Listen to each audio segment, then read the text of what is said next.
ونعوذ بالله من شرور أنفسنا ومن سيئات أعمالنا من يهده الله فلا مضل له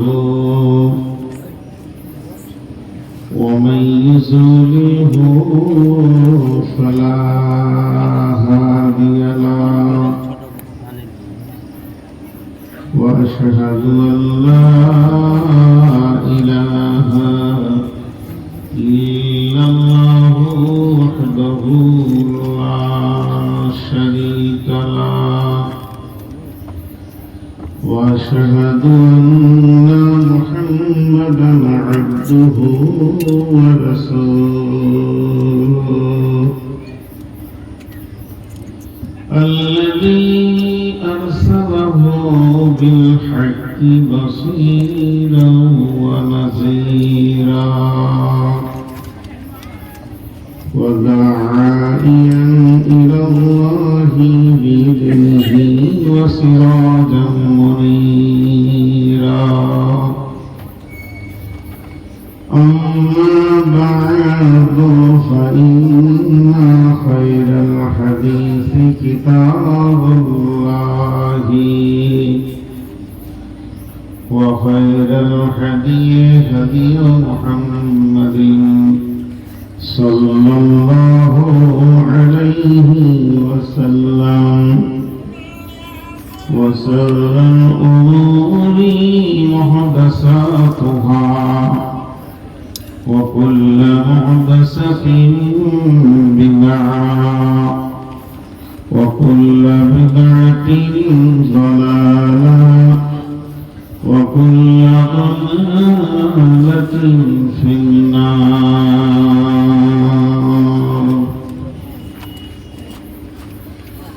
فقد قال الله تبارك وتعالى في كلامه المجيد وفرقانه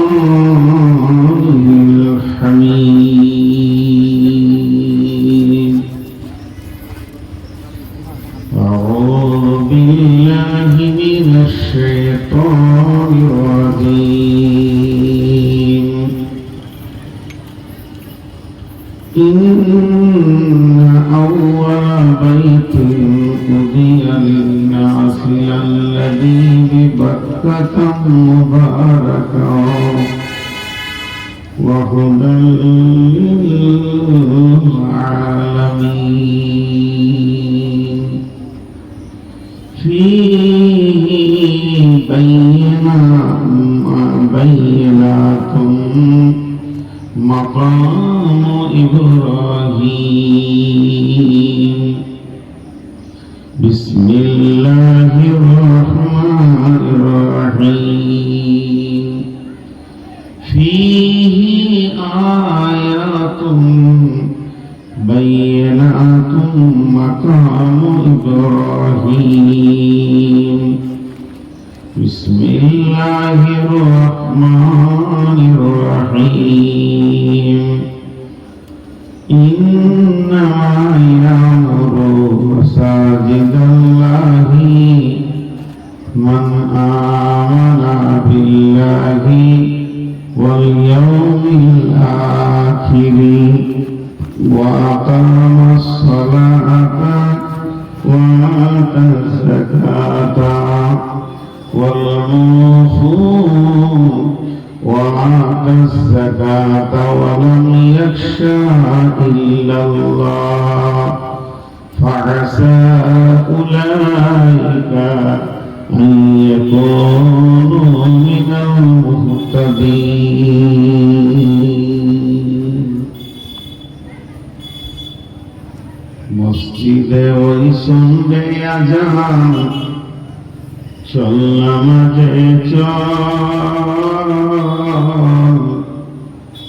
দুঃখে পাবি সান্ত্বনা তুই বক্ষে পাবি বল ওরে মসজিদেতে চল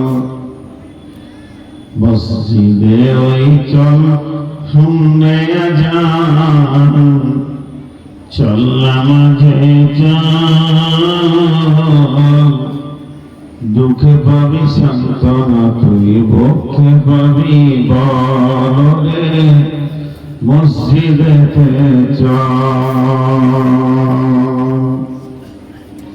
মলি মাটি লাগলো যতর দেহ মনের মাঝে, সাফা হবে সব তোর তুই যেই দাঁড়াবি রে যাই নামাজে।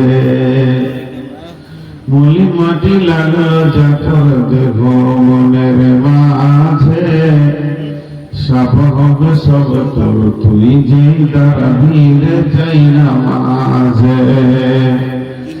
রোজগার যদি করবি রে তুই আখিরাতের ফসল, ওরে চল নামাজে চল, দুঃখে পাবি সান্ত্বনা তুই বক্ষে পাবি বল, ওরে মসজিদেতে চল। কার তরে তুই মরিস খেটে, কে হবে তোর সাথী, বেনামাজির আন্ধার ঘরে কে জ্বালাবে বাতি, হায় রে কে জ্বালাবে বাতি। আল্লাহর নামে সির লুটায় জীবন কর সফল, ওরে চল নামাজে চল। হাজার কাজের ওসিলাতে নামাজ করিস কাজা, খাজনা তার দিলা গো যে দুনিয়ার রাজা। তাকে পাঁচবার তুই করবি স্মরণ, তাকেও কেন ছল, ওরে চল নামাজে চল, দুঃখে পাবি সান্ত্বনা তুই বক্ষে পাবি বল, ওরে মসজিদেতে চল।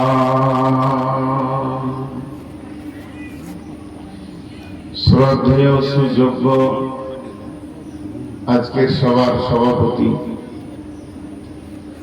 উপস্থিত আমার সামনে দিনদার ইমানদার মুমিন ভাই সকল, পর্দা থেকে শুননে वाली মুমিনা মা ও বোনেরা,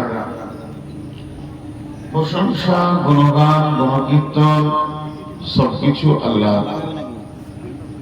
যে রব্বুল আলামিন সার্বভৌমত্বের একচ্ছত্র মালিকানা রাখেন। সেই মহান মুনিবের দরবারে সমস্ত প্রশংসা, যিনি আমাদেরকে কয়েকদিন আগে আবহাওয়া ছিল প্রতিকূল, আজকে করে দিয়েছে অনুকূল। তাই আমরা সেই মুনিবের দরবারে একবার শুকরিয়া করি আলহামদুলিল্লাহ। দরুদ ও সালাম বর্ষিত হোক আখিরি পয়গম্বর নবী মুহাম্মদুর রাসূলুল্লাহ সাল্লাল্লাহু আলাইহি সাল্লামের উপর, আল্লাহুম্মা আমিন, আল্লাহুম্মা সাল্লি আলাইহি, আল্লাহুম্মা বারিক আলাইহি। মোহতারাম ভাইও, আজিজ ও বুজুর্গ দোস্ত, আমি আপনাদের সামনে গ্রন্থ মুকুট আল কোরআন থেকে এক দুটি আয়াত পড়েছি। সেইগুলোকে কেন্দ্রবিন্দুর মধ্যে রেখে, সামনে রেখে দু চারটি কথা বলবো। যদি আমার মাবুদ আমাকে তৌফিক দেন তো, আমার তৌফিক ইল্লা বিল্লাহি আলাইহি তাওয়াক্কালতু ওয়া ইলাইহি উনীব। আমি আমার বক্তব্যের শুরুতে দু চারটি কথা আপনাদেরকে ছোট ছোট করে বলি, যেগুলো বক্তব্যের বাইরের কথা। আপনারা যেমন বসে আছেন আলহামদুলিল্লাহ, লোকের সংখ্যা অন্য অন্য জায়গা থেকে কম হলেও খুব হৃদয়বান লোক কটা বসে আছেন বুঝছি, হইচই নাই। আলহামদুলিল্লাহ, ভালো লাগলো। আর যারা মোবাইলে রেকর্ড করছেন, যদি পেছনের লাইটটা জ্বলে ওটা বন্ধ করেন। ওই লাইটটা জ্বললে আমার মাথার ব্যথা হবে, আমি নিতেই পারবো না, বিধায় ওটা বন্ধ করে রেকর্ড করেন। এখন আমি আপনাদের সামনে আজকের এই মাহফিলের যেটা উদ্দেশ্য, মসজিদ। মসজিদ আমরা জানি এটা আল্লাহর ঘর, আর কথাটা সত্য। আল মসজিদু বাইতুল্লাহ, মসজিদ হচ্ছে আল্লাহর ঘর। ওয়াল মাদ্রাসাতু বাইতি, মাদ্রাসা হচ্ছে আমার ঘর। রাসূলের কথা, মসজিদ হচ্ছে আল্লাহর ঘর, মাদ্রাসা হচ্ছে আমার ঘর। মসজিদের আবিধানিক অর্থ কি? মসজিদের আবিধানিক অর্থ হলো সাজদার জায়গা, যেখানে মাবুদকে মাথা নত করে আমরা ডাকবো, সাজদার জায়গাকে মসজিদ বলে। তো পৃথিবীতে প্রথম ঘর, কিছু জিনিস আছে এক দিয়ে শুরু হয়। পৃথিবীতে প্রথম মানুষ হচ্ছে আদম আলাইহিস সালাম, পৃথিবীতে প্রথম মহিলা হচ্ছে হাওয়া আলাইহিস সালাম, পৃথিবীতে প্রথম এসছে রাত, তারপরে এসছে দিন। পৃথিবীতে এইভাবে একটা সিরিয়াল এক থাকবি, যে কোনো জিনিসকে ধরে, আগে গাছ না আগে বিচন? পৃথিবীতে আগে বিচন, তারপরে গাছ। আল্লাহ এইভাবে সৃষ্টি করেছেন, এটা আল্লাহ তাবারক ওয়া তাআলার কারিশমা। তো আজকের পৃথিবীতে মানুষ গণনা হয়ে গেল কত না, 8.5 কোটি, 7.5 কোটি মানুষ পৃথিবীতে বাস করছে। আর কম বেশি 8 কোটি ধরে। একবার যদি ঘর গণনা করা হয়, তো ঘর দেখা যাবে প্রায় 1 কোটির কাছে, 1.5 কোটির কাছাকাছি হয়ে যাবে। কারণ গড় যদি 6টা করে ধরা যায়, 1.5 কোটি হয়ে যাবে ঘর। তার থেকেও বেশি হবে। কেন বেশি হবে? ঘরের আবার অনেক ভাগ আছে। একটা বাস করার ঘর, একটা মাল রাখার ঘর, একটা মেশিনের ঘর, একটা হসপিটাল ঘর, একটা ডাক্তার ঘর, একটা হলো স্কুল ঘর, একটা কলেজ ঘর, একটা ইউনিভার্সিটি ঘর, স্টেশনটাও ঘর, মসজিদটাও ঘর, এইভাবে ফ্ল্যাট বাসা ঘর, টাওয়ার গুলো ঘর। এইভাবে ঘরের শেষ নাই। কোম্পানির ফ্যাক্টরি ঘর। শুধু মানুষ বাস করার জন্য যে ঘর বানায় তা নয়, বিভিন্ন কাজের ভিত্তিতেও ঘর বানায়। তো এতগুলো ঘর যে পৃথিবীতে আছে, প্রথম ঘর কোনটা? একটা ঘর ছিল, তারপর থেকে শুরু হলো। সেই 1 নম্বর ঘর কোনটা? কে বলবে? কোরআন বলবে।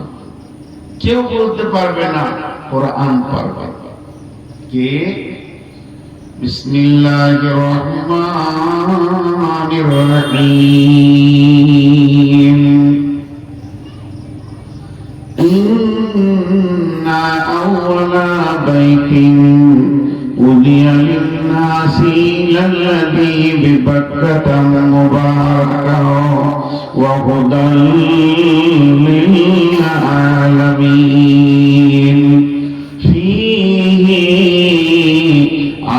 আয়াতুন বায়িনাতুন মাকামু ইব্রাহিম ওয়া মান দাখালাহু কানা আমিনান ওয়ালিল্লাহি আলান নাসি হিজ্জুল বাইতি মান ইসতাতা ইলাইহি সাবিলা। পৃথিবীর প্রথম ঘর হলো কাবা শরীফ, যেটাকে আমরা বলি কেবলা, কেউ বলে হারাম শরীফ। এই পৃথিবীর এটা হলো প্রথম ঘর, তার আগে কোনো ঘর ছিল না। পৃথিবীটা কত হাজার কোটি বছর যে জন্ম দিয়েছেন আল্লাহ আল্লাহ জানেন। এটা পৃথিবীর কোন বিজ্ঞানী হিসাব করে বলতে পারবে না।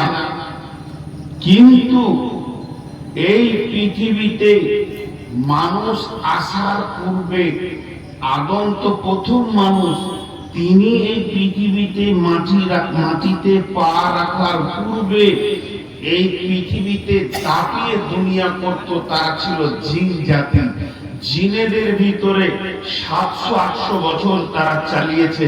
তাদের ভিতরে 7-8টা নবীও এসেছে, তাদেরকে তারা মেরেওছে, মার্ডারও করেছে। এই ধরনের একটা চলতো কলহ বিবাদ। আল্লাহ প্রথম চিন্তা করলেন যে আমি একটা মানুষ নামে প্রাণী তৈরি করব, আর সে হবে সব সৃষ্টির সেরা। এই চিন্তাটা করলেন এবং মানুষকে তিনি বানালেন। মানুষকে কোথা বানালেন? এই পৃথিবীতে নয়, পৃথিবী থেকে মাটি নিয়ে গিয়ে জান্নাতুল ফেরদাউসে বানালেন। জিন্দা যখন ছিল তখন ঘর ছিল না। ওরা আজকে যেমন গাছপালা এখানে সেখানে বনে জঙ্গলে বাস করছে, সেইভাবেই তারা সেই দিন জীবন কাটিয়েছে। তাহলে কাবাটা হলো কবে? তার ডেট কি, তারিখ কি?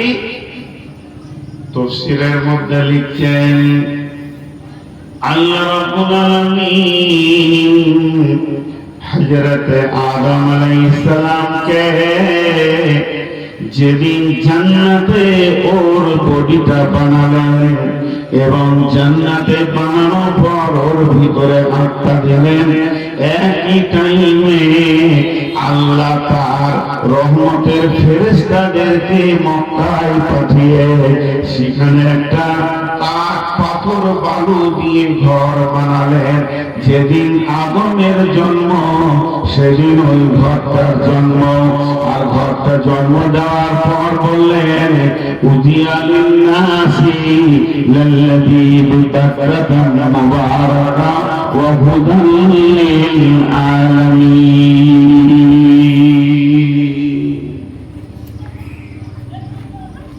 হাজী ভাই, এতগুলো লোক আছেন, একটা জিনিস আমরা ভেবেছি, আল্লাহ কি ঘরের প্রয়োজন আছে?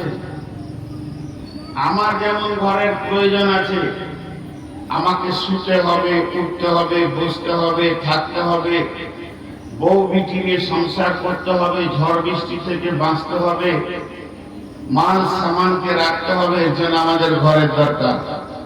পৃথিবীতে যত দামি মানুষ হোক আর যত কম দামি মানুষ হোক, ওর ঘরের দরকার। আল্লাহর কি ঘরের দরকার? আল্লাহর কিসের দরকার? আর রহমান আরশের ইস্তাওয়া, তিনি আরশের মধ্যে সমাসীন, কিন্তু তিনার ঘরের কি দরকার? তিনি তো লেপ এথা কাঠ নিয়ে বাস করবেন না। কিন্তু আল্লাহ ভাষাটা কি বলছে দেখেন, উদিয়া লিন্নাস ইন্না আউয়ালা বাইতিন, নিশ্চয়ই ঘরটা প্রথম ঘর আমার ঘর। ওই ঘরটা আমি ভিত রাখলাম, ওই ঘরটা আমি বানালাম, আমি ফেরেশতাদেরকে দিয়ে শুরু করলাম। কেন কেন কেন? হে আমার প্রভু, আপনার তো ঘরের দরকার নাই। তো আমার রব বলছেন উদিয়া লিন্নাস আউয়ালা বাইতিন উদিয়া লিন্নাস, আমি মানুষের জন্য ঘরটা বানালাম। মানুষের দরকার হবে, মানুষ ওখানে আসতে আমার দরবারে তারা চাইবে, যারা আমাকে মাবুদ বলে মেনে নেবে তাদের জন্য আমি ঘরটা বানালাম। ঘরটা আমার, ঘরের মালিক আমি, মালিকানা সত্য আমার, কিন্তু ঘরটা ব্যবহার করবে সারা বিশ্বের মানুষ, এদের জন্য আমি বানালাম। আমি বানালাম মানুষের জন্য। একটু 10টা মিনিট টাইম দেন, আপনারা মসজিদ কি বুঝতে পারবো। আমরা মসজিদকে জানা একটা ঘর মনে করি, জি না। আমাকে 10টা মিনিট টাইম দেন, তারপর আপনারা নিজে উঠে চলে যাবেন, আমি বলবো যা। তো ওই ঘরটা মানুষের জন্য। এটা হলো রতুয়া থানা, এটা রতুয়া থানা। এই মাটিটাও রতুয়া, রোডটাও রতুয়া। গ্রামের ভিতরে যতগুলো ঘর আছে সব রতুয়া। মালদায় যদি আরেক থানায় আপনার ফোনটা ভুল করে ঢুকে যায়, সেই লোকটা বলবে আমি আপনি কে, বলে আপনাকে চিনতে পারছি না, বলে আমি মালদার, বলে আমিও মালদার। চট করে বলবে মালদা কোন জায়গায়, বলে রতুয়া। আর আপনি দাঁড়িয়ে আছেন এখানে ফরিদপুরে আর বলছেন রতুয়া। মিথ্যা হবে না, মিথ্যা হবে না কথাটা বলা। আমরা যখন সৌদি আরবে চলে যাই হজ উমরা করতে, জিজ্ঞেস করে বিদেশি লোক আপনি কোথাকার, আমরা বলি ইন্ডিয়া, ভারত। তো এইটা হলো রতুয়া।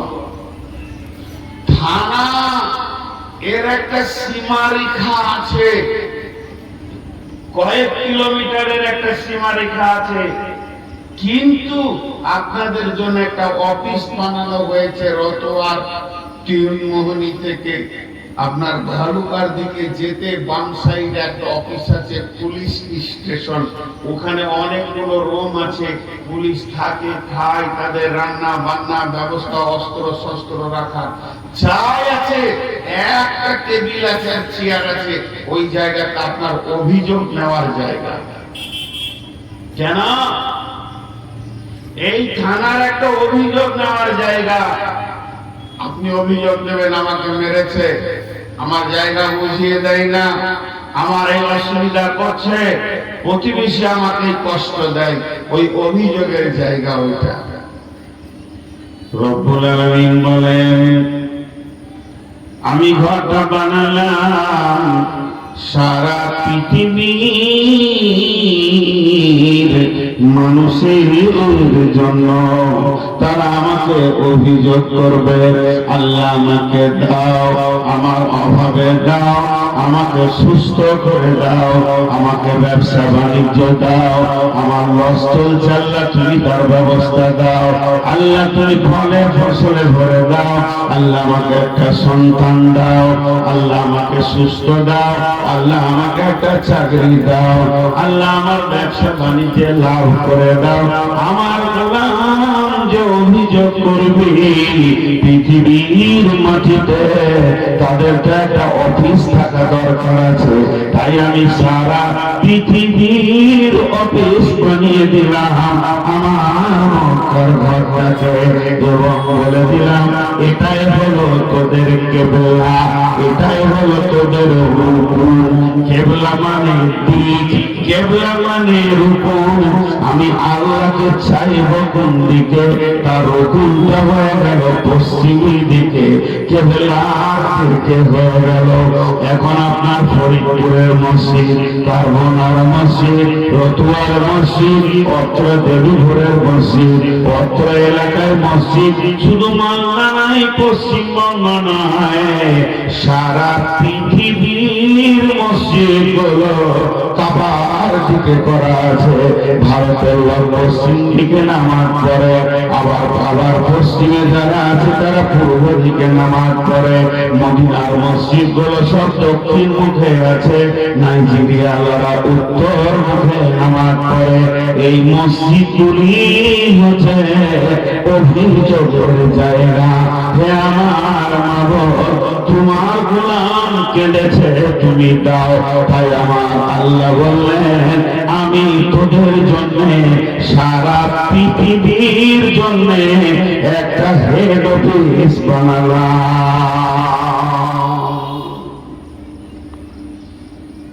মালদা কোর্টে বিচার করেছেন না, বসে ওই যে বলেছে পানি খাই ঘন ঘন, ঠিক আছে, ফ্যান লিব না। মালদার কোর্টে আপনার বিচার ঠিক হলো না, চলে যান দিল্লি সুপ্রিম কোর্ট। এটা হলো আল্লাহর ঘর। আজকে যে মসজিদটা বানাবেন, এই ঘরের মালিক কে? আল্লাহ। এই ঘরের মালিক কে? আল্লাহ। দেখ কত বড় দামি মালিক এই ঘরে। এরপরে আল্লাহ কি বলছেন? সমস্ত মসজিদ গুলোই রুকুনে হয়ে গেছে। ওই কাবাকে কেন্দ্র করে সূরাটা নাজিল হয়েছে। আমি এখন আপনাদের মসজিদটাকে কেন্দ্র করে বলবো, আপনাদের মসজিদটা কোন দিকে আছে?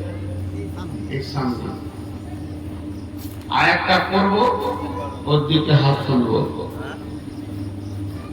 আয়াতটা পড়ব, ওর দিকে হাত তুলব। তার আগে একটা ছোট্ট উদাহরণ দিন। উদাহরণটা মন দিয়ে শুনেন। 5টা লোক টোটোতে এলো, ওইখানে নামলো। নামার পর ওই মাস্টারের বাড়ি চলে গেল, একটা ডাক্তারের বাড়ি গেল, একটা মৌলানা সাহেবের বাড়ি গেল, একটা হাজি সাহেবের বাড়ি গেল। আর আপনি চায়ের দোকানে বসে বসে দেখছেন।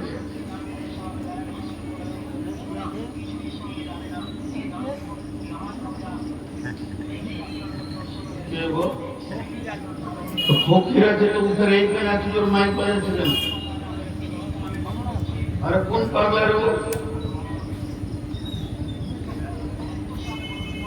তো আপনার আমার দিকে দেখেন, তো আপনার বুঝতে কোনো অসুবিধা হলো না যেটা হাজি সাহেবের মেহমান, এটা মাস্টারের মেহমান, এটা ডাক্তারের মেহমান, এটা প্রফেসরের মেহমান, এটা গফফার সাহেবের মেহমান, এটা আব্দুল সাত্তারের মেহমান। যে লোকটা যার বাড়ি যাবে সে তার মেহমান। কথাটা স্টপ রাখেন। আপনি মাঠে গেছেন, ভোরবেলা থেকে কাজ করছেন, ফজরের নামাজ পড়ে কাজ করতে করতে যে কাজটি ছিল কমপ্লিট করে ঘর এলেন, হাত মুখ ধুয়ে নিলেন। 10টা বাজছে, গোসলটা করে নিলেন। 10:30 হয়ে গেল, জামা কাপড় গিয়ে পরে মসজিদে বসে গেলেন। আমি বলিনি আপনি মসজিদে গিয়ে কোরআন শরীফ পড়ছেন, আমি বলিনি আপনি মসজিদে গিয়ে সুবহানাল্লাহ আলহামদুলিল্লাহ জিকির করছেন, আমি বলিনি মসজিদে গিয়ে আপনি ইস্তেগফার করছেন, আলহামদুলিল্লাহ পড়ছেন। খালি চুপ করে বসে আছেন। আপনি যখন মসজিদে ঢুকবেন, কার মেহমান? ঘরটার মালিককে। হালকা করে মুখ খোলেন, ঘরটার মালিককে। আর আল্লাহর ঘরে যে ঢুকবে তার কার মেহমান? আমি একটা সাধারণ মানুষ, মাথা মোটা, বুদ্ধি কম। আমি এসেছি বর্ধমান থেকে, আর আমি আছি একজন বিরাট দামি মানুষের ঘরে। তিনি একজন বিরাট বড় প্রফেসর, ডিগ্রিওয়ালা, বড় আলিম। তারপরও আমার চায়ের কাপটা কে আনবে? সে যত দামি হোক না কেন, মেহমানের সম্মান করতে হবে। করবে কি করবে না? যতক্ষণ আপনি বসে থাকবেন অতক্ষণ আল্লাহ আপনার দিকে রহমতের নজরে দেখবে। আমার মেহমান আমার ঘরে বসে আছে। এই চায়ের দোকানে গেল না, পানের দোকানে গেল না, গাছতলায় বসে থাকলো না, ওখানে 3 জন আড্ডা দিচ্ছে সেখানেও থাকলো না। এর মনটা কত ভালো, চুপ করে বসে আছে। আমার ঘরটাকে বসার জায়গা পেয়েছে রে, ও আমার মেহমান হয়ে গেছে। ফেরেশতাদেরকে দেখে বলবে, দেখ দেখ দেখ, আজকে আমার বাড়িতে মেহমান এসেছে। আমি এই মেহমানকে কত ভালোবাসবো। আমি তো চায়ের কাপ দিব না, শরবত দিব না, আমি ওর জীবনের গুনাহকে মাফ করব। নামাজ তেলাওয়াত করলে তো আরো এক্সট্রা ফল পাবেন। শুধু চুপ করে বসে থাকাতে এইটুকু। মুসলমান মুসলমান মুসলমান আমরা হতভাগা হতভাগা হতভাগা বদনসিব। এত দামি ঘর পাওয়ার পরেও আমরা চায়ের দোকানে যে টাইমটা দিই মসজিদে, সে টাইম। এটা তো আমি যুক্তি দিয়ে বললাম, এটা বুখারী নয়, মুসলিম নয়, এটা আমি যুক্তি কথা বললাম। এবার হাদিসের কথা শুনেন। আল্লাহ নবী বলছেন, যদি কোনো ব্যক্তি নামাজ পড়ার উদ্দেশ্যে মসজিদে গিয়ে বসে থাকে, আমি জোহরের আজান হবে নামাজ পড়বো, আর সে 10টা থেকে বসে থাক চাই, 9টা থেকে বসে থাক চাই, 11টা থেকে থাক চাই, সে 12টা থেকে থাক, যতক্ষণ বসে থাকবে ততক্ষণ সে নামাজ পড়ার নেকি পাবে। আর নামাজের যে সালাম ফিরা হয়ে গেল, ওই লোকটা যদি মসজিদ থেকে হুট করে বেরিয়ে না যায়, তার কাজ নাই, তা সে বের হবে না। সে মনে মনে নিয়ত করে নিয়েছে, আমি আল্লাহর মেহমান হয়ে একদিন গেছিলাম শালার বাড়ি বেড়াতে, 20 দিন থেকে এলাম শ্বশুর বাড়িতে, 2 দিন থেকে এলাম মায়ের আপনার কিনা মামার বাড়িতে, 5 দিন সময় দিয়েছি খালাকে, এখন আমি বের হব না। জোহরের নামাজ হয়ে গেছে, আমার তো কোনো কাজ নাই, খাওয়ার শোয়া, আমি 1 ঘন্টা অন্তত বসে থাকি। তো যতক্ষণ বসে থাকবে, বুঝে নামাজ পড়েছিল, ওই নামাজ পড়া অবস্থার নেকিটা রাখা হবে। বন্ধুরে, ওই ঘরটা এত মূল্য, এত দাম, আল্লাহর অফিস আপনার আমার সারা বিশ্বের মুসলমানের গ্রামে রয়েছে। কোথায় চাই ওখানে বসবো, আরে বাপ তোদের বসার জায়গা হলো না, জায়গা পাইনি গো, ওখানে এবার খাড়া হয়ে বসবে, তা আমার ভিতরে এসো, ফাঁকা আছে, সোনামানিকের দল, ভিতরে এসো, ধ্যান দিয়ে শুনো, আমি সিরিয়াল দিয়ে বলছি এবং যুক্তি দিয়ে দিয়ে বলছি। একটা মজার কথা শোনাই, সাহাবীদের জামানায় ফিরে চলে যাই আমরা সবাই, 1450 বছর পেছিয়ে চলে গেলে উল্টা দিকে। সেই জামানাতে কোন লোক এসে কারো দরজায় ধাক্কা দিয়েছে, তো বাড়ির লোকটা নাই, তো বাচ্চাটা বেরিয়ে এসছে, আসসালামু আলাইকুম, তোমার আব্বা নাই? চাচা নাই। তোমার আব্বা কোথায় দিচ্ছে? বাজার গেল, একটু রতুয়া গেছে বাজারে, কখন আসে? বসে, একটা বসে জায়গা দিক, এখনই চলে আসে। কথাটা কি বললে? বাজার গেছে মানে এখনই চলে আসবে। ও দুটা মূলা লিখবে, শাক লিখবে, আলু লিখবে, পেঁয়াজ লিখবে, ওর কাজ চুলকাইছে খালি বাজার থেকে কখনো বের হবে, যাবে আর আসবে। ওইটাই যদি আবার লোক এসেছে, ছেলেটা বেরিয়ে এসছে, আরে বাবা তোমার আব্বাকে খোঁজ করছিলাম, নাই? বলে চাচা আব্বা মসজিদ গেল, বেলা 10টা বাজে, মসজিদ গেল। তাহলে কাজটা হয়ে যেত, কখন আসবে কি জানি, কি জানি কখন আসবে জানি না।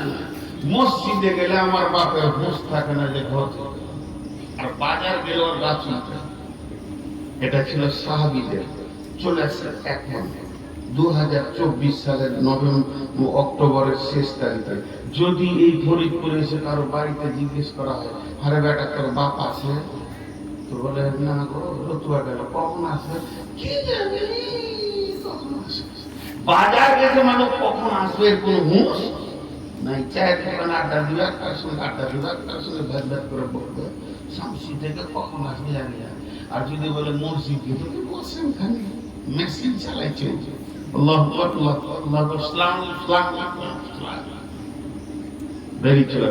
মসজিদে মন টিকছে না, বাজারে মন টিকছে।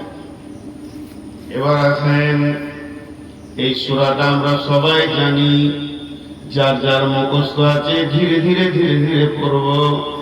বিসমিল্লাহির রহমানির রহিম।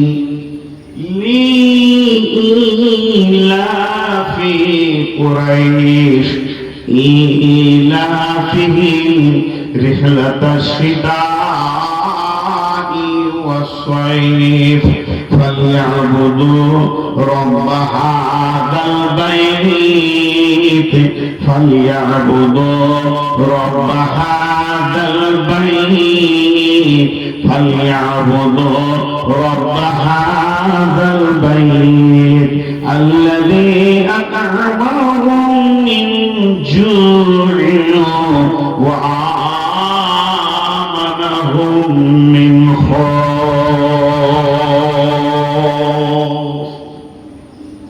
ভাইরা আমার, এই ঘরটার মালিককে আব্দুস সাত্তার, এটার মালিককে জামিরুল, এটার মালিককে না ফকিরুল, এটার মালিককে না জমশেদ। আর যখনই মসজিদের দিকে আমি আঙুলটা দিব, আপনাকে জিজ্ঞেস করব এই ঘরটার মালিককে। আমরা সকলেই বলবো আল্লাহ।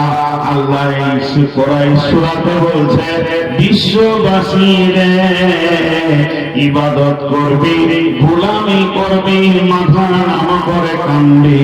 তো এই ঘরের মালিকের কাছে অঝর মানে কান, এই ঘরের মালিকের কাছে যা, মাথা চোখে চান ভরে কেঁদেলে এই ঘরের মালিকের কাছে যদি তুই কাঁদিস, আর এই ঘরের মালিককে যদি তুই আপন বানাতে পারিস, এই ঘরের মালিকের সাথে যদি করে হৃদয়ের সম্পর্ক জুড়ে যায়, এই ঘরের মালিকের সাথে যদি তুই প্রেমের সম্পর্ক বানাতে পারিস, তো তুই খানা আল্লাহ পাবি রে। আল্লাযী আত'আমাহুম মিন জু'ইন ওয়া আমানাহুম মিন খাউফ। এই ঘরের মালিক তোকে অভাবের মুখ দেখাবে না, সারা জীবন তোদেরকে মেহমানির খাবার খাওয়াবে এবং রুজি রোজগারে বরকত দেবে। আর এই ঘরের মালিক কি করবে? যদি তোদেরকে কেউ মারতে আসি, কোন দিক থেকে আক্রমণ করতে আসে, তো এই ঘরের মালিক বলেছে আমি তোদেরকে নিরাপত্তা দিলাম রে, তোদেরকে আমি রক্ষা করব, আর নিরাপত্তার চাদর দিয়ে ঢেকে দিব। অতএব শান্ত রাখবি। তো এই ঘরের মালিককে সান্ত্বনা দে, সঙ্গে সঙ্গে দুটো লাভ পাবি। একটা তোর রুজিতে বরকত হবে, অভাব পাবি না। 2 নম্বর হচ্ছে তোর গায়ে কেউ হাত দেবে না, নিরাপত্তা পাবি রে। এই ঘরের মালিক ওয়াদা করেছি। প্রসঙ্গের বাইরে একটা কথা বলে নিলে, যেটা প্রসঙ্গ নাই তার বাইরে একটা কথা বলে নিলে, আজকের বিষয় এটা নয়। এই আয়াত থেকে আরেকটা বিষয়ে কথা বলা হয়। আজকে সারা পৃথিবীর মুসলমানরা হেয় প্রতিপূর্ণ হয়ে কুকুরের মতো মার খাচ্ছে, তার একটাই কারণ, এই ঘরের মালিকের সাথে সম্পর্ক ছেড়ে দিয়েছে। এখন ওইটা নিয়ে বক্তব্য করলে 2 ঘন্টা বেরিয়ে যাবে। কি কি কারণে মার খেয়েছে আমি এত বলবো না, খালি একটা অঙ্ক। আপনারা শিক্ষিত মানুষ, আপনারা আমার থেকে অনেক দামি মানুষ, অঙ্ক করে লেখেন। মুসলমানদের উপরে বিজেপি নারাজ, বজরং নারাজ, শিবসেনা দেখতে পাচ্ছে না, ইহুদিরা দেখতে পাচ্ছে না, রোহিঙ্গারা দেখতে পাচ্ছে না, পাকিস্তানের ঝামেলা, কি বলে কাশ্মীরে ঝামেলা, আসামে ঝামেলা, এদিকে ফিলিস্তিনে চলছে, সারা বিশ্ব জুড়ে চলছে। তাহলে কারণটা কি? তার একটাই কারণ, এরা নারাজ। জি না, সবগুলোকে লাল কালিতে কেটে দেন, যে একটা জিনিস লেখেন, এদের উপরে বর্তমান আল্লাহ নারাজ। এদের ব্যবহারে, এদের যে মালিক, এদেরকে যে আটকাবে, ঘেরে রাখবে, সেই নারাজ। এখানে যতটি মুসলমান আছে, আমি একটা যুক্তি কথা বলছি, যদি ভুল বলি আপনারা জুতোটা ছুড়ে দেবেন, আমি ফুল বলে গ্রহণ করে নিব। কারণ এরা শেষ হয়ে গেছে মালিককে নারাজ করে দিয়ে। এক্ষুনি মত হবে, উদাহরণ দিচ্ছি এটা, এক্ষুনি মত হবে আমাদের সবারই। এই মাত্র আল্লাহর কাছে যাব আমরা, এখন আল্লাহর অধীনে আছি। তো কেউ বুকে হাত দিয়ে বলতে পারবো একজন উঠে যে আমি 100% 100তে 100 দাবি রাখছি আমার উপরে আল্লাহ রাজি আছে, আমার আত্মাটাকে যখন আল্লাহর কাছে নিয়ে যাবে তো আল্লাহ খুশিতে হাসবে, এসেছে আমার গোলাম। একটা বলুন, পারবো না। আপনারা পারবেন না, আমি আগেই নিজে আমার বুকে হাত দিয়ে বলছি, আমি নিজেকে সন্দেহ করি যে আমার উপর আল্লাহ রাজি আছে। এই অবস্থাতে আমরা দুনিয়া করছি। তাছাড়া আল্লাহ কোরআনে সূরা নূরে বলে দিয়েছেন, তোদেরই বংশের লোক যেদিকে হেঁটেছে জয় হয়ে গেছে। বলেন তো সাহাবীরা রোমকে জয় করেছে, পারস্যকে জয় করেছে, বাহরাইন জয় করেছে, জেরুজালেম জয় করেছে, 10টা 12টা 15টা 17টা লোকে এক একটা দেশকে জয় করেছে। মাত্র 30,000 লোকে 1.5 লক্ষ সৈন্যকে হারিয়ে দিয়ে রোম সম্রাটকে দখল করে নিল। কেন পেরেছিল? আর আজকে 30,000 কেন? 50 কোটি ভারতে বাস করছি কিন্তু কিছু করতে পারছি না। তার একটাই কারণ, আমাদের কানেক্ট পার হাউসে কেটে গেছে আল্লাহ। তো ওই ঘরটার সাথে সম্পর্ক বানাতে হবে। আল্লাহ তাবারক ওয়া তাআলা বলছেন, বিসমিল্লাহির রহমানির রহিম, ইন্নামা ইয়ামুরু মাসাজিদাল্লাহি মান আমানা বিল্লাহি ওয়াল ইয়াউমিল আখির ওয়া আকামাস সালাতা ওয়া আতাজ যাকাতা ওয়া লাম ইয়াখশা ইল্লাল্লাহ ফাআসা উলাইকা আন ইয়াকুনু মিনাল মুহতাদিন।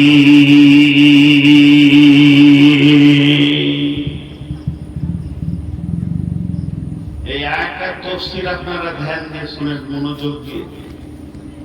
মসজিদ কমিটি, মসজিদে দান করনে वाला চরিত্র এই আয়াতে তুলে ধরেছেন আল্লাহ। জি, রাগ করিয়েন না যারা মসজিদের, এই মসজিদে বলছি না, যত মসজিদের সেক্রেটারি কমিটি আছেন একটু ধ্যান দিয়ে শুনেন। আমি যদি ভুল বলি তা আপনি আমাকে বলবেন যে ভুল বলছি। রব্বুল আলামিন বলেন, নিশ্চয়ই আমার ঘরে দেখভাল করবে, আমার ঘরে তারা ভালাই চিন্তা করবে, প্রয়োজন হলে ভাঙবে, প্রয়োজন হলে করবে।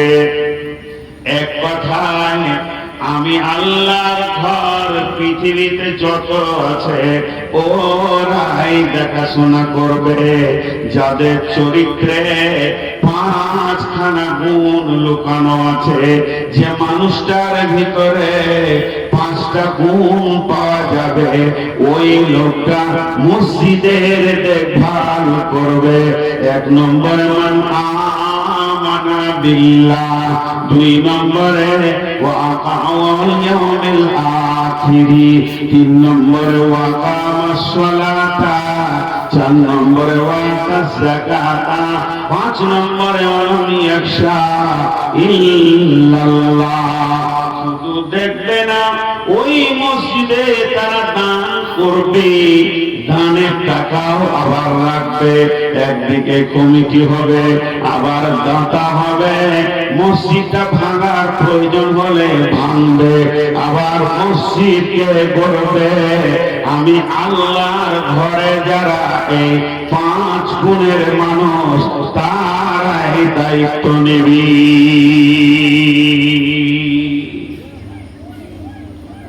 মাঝে একটা কথা জিজ্ঞেস করি, এটা যদি ঠিক মতো ব্যাখ্যা করি তো অনেকের গায়ে তা চলবে। মাপ চাইছি, আমি ক্ষমা চাইছি, বিশেষ করে কমিটির কাছে, কিন্তু আমি ব্যাখ্যা করছি। আর যদি আপনারা মানা করেন তো করবো না। মানে এখানে সব চরিত্রগুলো বেরিয়ে আসবে। আল্লাহ বলছেন, আগে দাতাকে বলি, যারা দান করছে, আমার দিকে তাকান, এটা একটা টাকা, এটা ভারতীয় মুদ্রায় 100 টাকা। এই টাকাটা আপনাদের কেউ এনেছেন।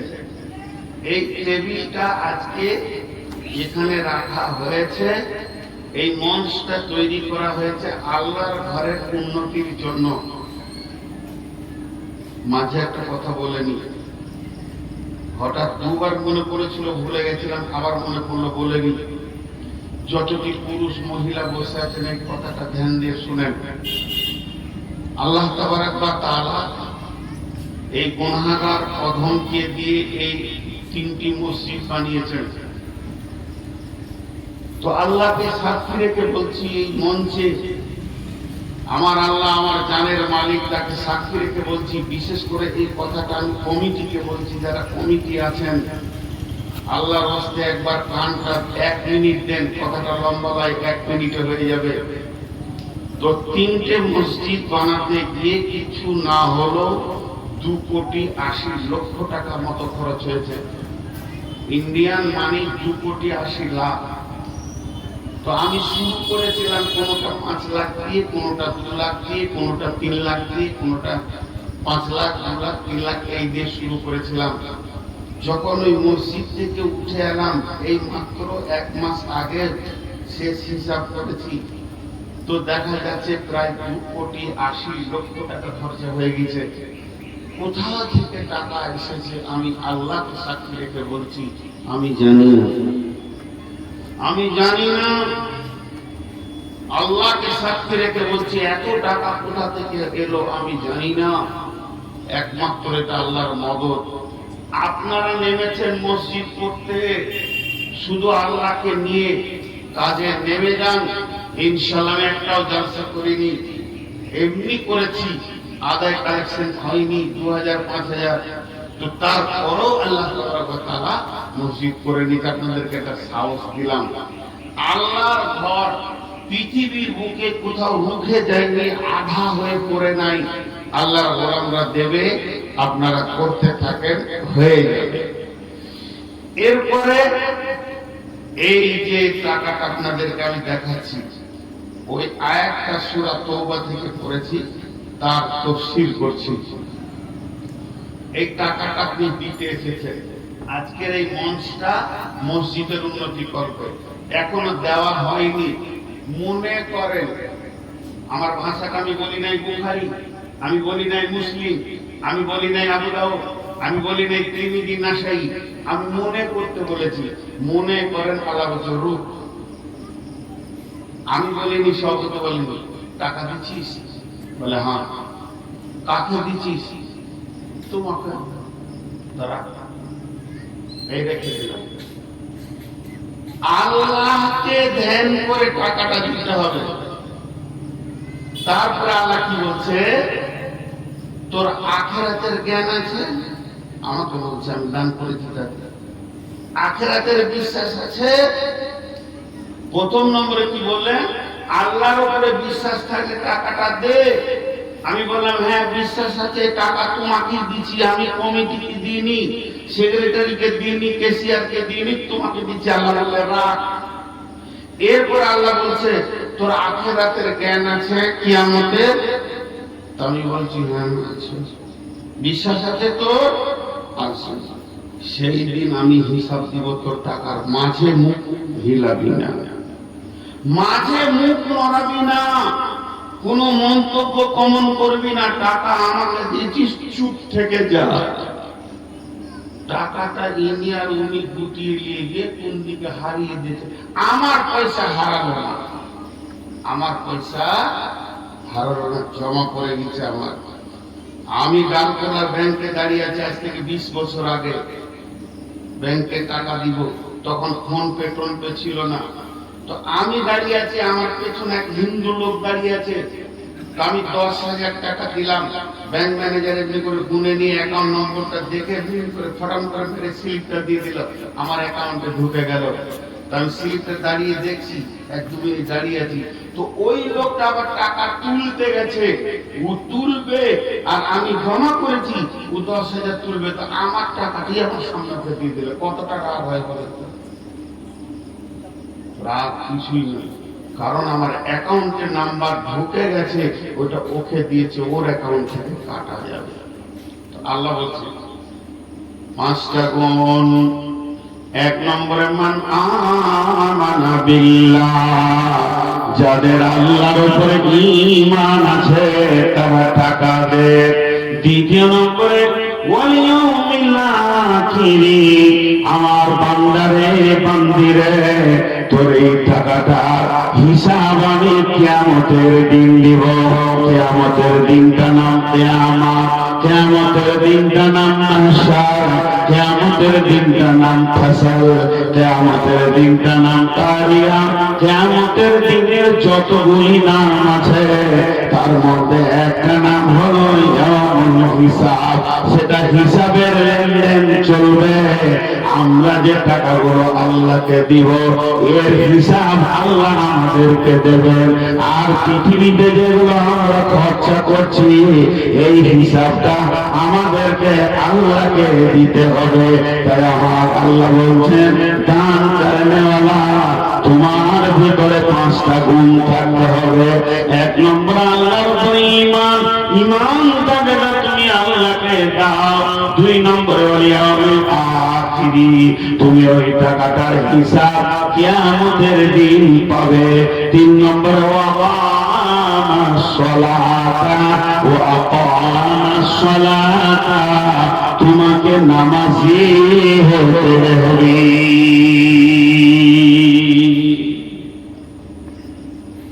তুমি নামাজি হও। মসজিদ বানানো হচ্ছে মুসাল্লি না। তুমি টাকা দেওয়ার আগে নিজে ঢুকো। আমি তোমার টাকাকে চাইছি না, তোমাকেই চাইছি। তোমার টাকা থেকে তুমি আমার অনেক আপন। আল্লাহ বলেছেন। 4 নম্বরে ওয়াতাস যাকাতা, যদি কোনো ধনী ব্যক্তি দান করে তাকে যাকাত দেনেওয়ালা হতে হবে। বেযাকাত ওয়ালা টাকা নোংরা, তার ভিতরে নাপাক থাকে। ওতে নাপাক টাকা তুমি কেমন করে আল্লাহর ঘরে দেবে? আর 5 নম্বরে তার গুণ হতে হবে ওয়ালাম ইয়াখশা ইল্লাল্লাহ। দেনেওয়ালা শোনো, তুমি আল্লাহ ছাড়া কাউকে ভয় করবে না। যা কিছু ভয় করবে তো আল্লাহকে করবে, এবং ভরসা করবে তো আল্লাহকে করবি। 4-5 জন উঠে গেল। এদের উঠার কারণটা জানেন? এদের উঠার কারণ হচ্ছে ওরা ভাবছে কালেকশন হবে, চোপালি। হালাকি আমি আয়াতের ব্যাখ্যা করছি। জালসার মাঝে আমি কালেকশন করি না, এটা আমি বুঝাচ্ছি আপনাদেরকে। ক্ষতিগুলো দেখেন, কেউ উঠবেন না ভাই আমার। ওদের ধারণা আর জালসা হবে না, এখন কালেকশন শুরু হয়ে গেল। জি না, আয়াতের তাফসীর করছি। ক্ষতিগুলো কি? যাদের আল্লাহর জ্ঞান নাই, যাদের আখিরাতে জ্ঞান নাই, তারা সমাজে ঝগড়া লাগাবে, আল্লাহকে বেইজ্জতি করবে, আর দ্বীন ইসলামকে খেলতামাশা মনে করবে। আর 3টি বড় গুনাহ। এর জন্য আল্লাহ বলছেন মান আমানা বিল্লাহি ওয়াল ইয়াউমিল আখির, তোমরা আল্লাহকে ভয় করো, আল্লাহর উপরে ঈমান আনো, আখিরাতের উপরে ঈমান আনো। যার আখিরাতে জ্ঞান নাই সে আল্লাহকে বেইজ্জতি করবে, আর নিজেকে আল্লাহর জায়গায় বসাবে, আর দ্বীন ইসলামকে খেল তামাশা মনে করবে, আর সমাজে ঝগড়া লাগাবে। 4টাকে আপনাকে মিলিয়ে দেখিয়ে দিচ্ছি। আজকে জালসা মিলিয়ে নেন আপনারা, একটা না বলতে পারবেন না। 4টাকে মিলিয়ে দিচ্ছি। আজকে জালসা, কালকে সকালে কমিটি বসবে, বক্তা, লাইট, মাইক, প্যান্ডেল, সাউন্ড, খাওয়া, হাট বাজার, টোটাল খরচা বাদে উদ্বৃত্ত কত হলো? 1.5 লাখ। কত দাঁড়ালো? 1.5 লাখ। কমিটি বলছে আলহামদুলিল্লাহ, যাই হোক খানিকটা কাজ হবে। এরই মাঝে দুটি লোক, তারা আল্লাহকে বিশ্বাস কত করে না, আখিরাতের হুঁশ জ্ঞান নাই, 10 টাকা 20 টাকা দিয়েছে। ওদের মাথায় ঢুকে গেছে কালেকশন প্রায় 5 লাখ হয়েছে। 5 লাখ হয়েছে। 1 টাকা ঢেরি হয়েছিল ব্যাগের, কিন্তু সব 10 টাকা নোট, লাখে লাখে ঝাঁকে ঝাঁকে কাটে হাজারো হাজার, শেষকালে গুনে দেখি 3 20 4, সব 10 টাকা নোট। এবার ওরা দুজন আপোষে বলা বলি করছে, আরে মসজিদের কাজ হলো না। তখন বলছে মেরে গেছে, কমিটি মেলেছে। বলছি জুমার দিন তুই বলবি কিভাবে সমাজে ঝগড়া লাগছে আর আল্লাহ অপমান হচ্ছে। দেখেন, আমি প্রত্যেকটি প্র্যাকটিক্যাল দেখাবো। জুমার দিনে ইমাম সাহেব সালাম দিচ্ছে, আসসালামু আলাইকুম রাহমাতুল্লাহ, আসসালামু আলাইকুম রাহমাতুল্লাহ। এর ভিতরে পেছন থেকে একটা শব্দ হচ্ছে, কি বুঝলেন? মানে কি বুঝলেন? তারই ভিতরে দুজন বলছে ঠিকই বলেছিস। ওরা কি করে বুঝলে? গোটা জুমার ঘরে লোক বুঝতে পারলো না, ওরা বুঝলো। তার মানে ওরা চায়ের দোকানে বসে ঠিক করেছে তুই কথাটা তুলবি, তারপর মসজিদ কমিটিকে ফেলছে। হিসাব দে, মারামারি কাটাকাটি, মসজিদ 2 ভাগ হয়ে গেল। যাদের আখিরাতের জ্ঞান নাই, যদি ওদের আখিরাতের জ্ঞান থাকতো, টাকা দিয়ে মুখ বন্ধ করে নিলাম। আমি টাকা কমিটিকে দিই, কমিটির কাছে আমি হিসাব নিব না। হিসাব তো নিব যাকে আমি দিয়েছি কিয়ামতের দিন। এর জন্য আখিরাতের জ্ঞান যাদের নাই, তারা সমাজে ঝগড়া লাগায়, আর সমাজটাকে 2 ভাগ করে দেয়, আর সমাজকে নোংরা করে দেয়। আল্লাহকে বেজ্জতি করে কি করে? আল্লাহকে কি করে বেজ্জতি করে? মা আমার, বোন আমার, এটাও একবার ভালো করে শুনেলেন। যারা মসজিদে আল্লাহকে টাকা দেয় না, মানুষকে টাকা দেয়, তারা আল্লাহকে বেজ্জতি করে। আমি শামসি স্টেশনে কাঞ্চনে নেমেছি, আর একটা যুবক ছেলে আমাকে আগে আনতে গেছে মোটরসাইকেল দিয়ে। যেই আমাকে দেখেছে খুশিতে বলছে সিটটা জেরে মৌলানা বসেন। খানিক দূরে এসে একটা বড় মিষ্টির দোকানে ঢুকে দিল। সুগার জেরে বাপ না, খান 2টা খান। আর খান তো 2টা কিছু হবে না, খান। জোরে 2টা মিষ্টি খাইয়ে দিলে। আমি মনে মনে করছি কোন মায়ের বেটারে, কোন বাপের ছেলে গো, কত ভালো ছেলে আমাকে মিষ্টি খাওয়ালে। এই যুক্তিগুলোর পেছনে হিরের টুকরো লুকিয়ে আছে, ধৈর্য ধরে। যে আমার যে মিষ্টি খাওয়া হলো, এবার আবার ওই দোকান থেকে বাইরে এসে গাড়িতে চাপছি, পর চাচাতো ভাইয়ের সঙ্গে দেখা। সালাম আলাইকুম, জামশেদপুর যাবি বলে একটু শামসিতে কাজে থাকে, এটা প্রধান বক্তা এসছে, 2টা মিষ্টি খাওয়ালাম। এবার শুরু হলো। খানিক দূর আসার পর চাচার সঙ্গে দেখা, চাচা আগার সাথে যাবেন, প্রধান বক্তার 2টা মিষ্টি খাওয়ালাম। বন্ধুরা আমার, ভাদবে পার হচ্ছে, গাড়িটা দাঁড় করে দিলে বন্ধুর সঙ্গে দেখা, কেমন আছিস, আমাদের জলসায় আসবি। এটা প্রধান বক্তা নূর মোহাম্মদ, 2খানা মিষ্টি খাওয়ালাম। এবার বলেন কি মনে হবে? মা আমার, বোন আমার, মনে হবে আমি বমি করে দিব। কি পাপ করেছি রে বাপ, তোর মিষ্টি খেয়ে আর ভালো লাগছে না। কিছু লোক আছে তারা 20-50 বস্তা সিমেন্ট দিয়ে দেবে, 5 কুইন্টাল রড দিয়ে দেবে। তাদের চোপার চোরে তো বেড়ে যাবে, কেউ তাদের মুখে হাত দিতে পারবে না। বিয়া এসছে বেড়াতে, ওর বেটার শ্বশুর জুমার নামাজ পড়ে আসলো, দিয়ে বলছে বিয়াই মসজিদটা কেমন লাগলো? বড় সুন্দর মসজিদ হয়েছে, বলছে রডটি আমি দিয়েছি। হয়ে গেল একবার। জলসার প্রধান বক্তা পৌঁছেছে, হুজুর এই মসজিদের জালসা আমি রডটি দিয়েছি, একটু দোয়া করবেন। এই যে বলতে শুরু করেছে, আর ওর মুখ বন্ধ হচ্ছে না। আল্লাহ বলছে, তোর যদি আখিরাতের জ্ঞান থাকতো তাহলে তোর মুখে তালা পড়ে